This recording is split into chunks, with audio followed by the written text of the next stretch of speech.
भुसावळ तालुक्यातील साकेगाव येथील राखीव वन क्षेत्रातील जंगलातून महिनाभरापासून वनपाल व वनरक्षकांच्या आशीर्वादाने जवळपास 100हून अधिक तर अंदाजे 200 टन वजन असलेल्या शासन वनसंपदा म्हटल्या जाणाऱ्या वृक्षांची सर्रास तोड करण्यात आल्याचा प्रकार दृश्यातून उघडकीस आला आहे।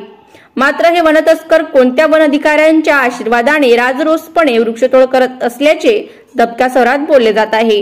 या भागातील वनपाल, वनरक्षक, फिरते पथक, मोबाईल स्क्वॉड करते तरी काय, असा संतप्त सवाल ग्रामस्थांसह वन्यजीव अभ्यासकांनी उपस्थित केला आहे।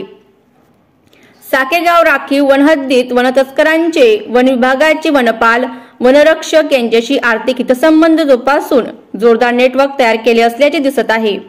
सातत्याने होत असलेल्या वृक्षतोडीमुळे या परिसरातील नीलगाय, मोर, ससे, हरण, सरीसर्प, विविध पशुपक्षी आदी वन्यजीवांचा अधिवास नष्ट केला जात आहे।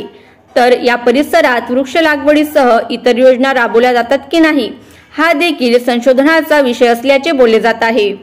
राष्ट्रीय वन नीती 1988 नुसार वृक्ष आच्छादित वनांचे क्षेत्र असणे अनिवार्य आहे। मात्र साकेगाव राखीव वनक्षेत्रात गेल्या वर्षभरापासून वृक्षतोड होत असल्याच्या सूचना स्थानिकांसह पर्यावरण प्रेमींनी करून देखील या परिसरात वनरक्षकांसह कोणत्याही अधिकाऱ्याने झालेल्या वृक्षतोडीकडे लक्ष दिले नसल्याचे दिसून येत आहे।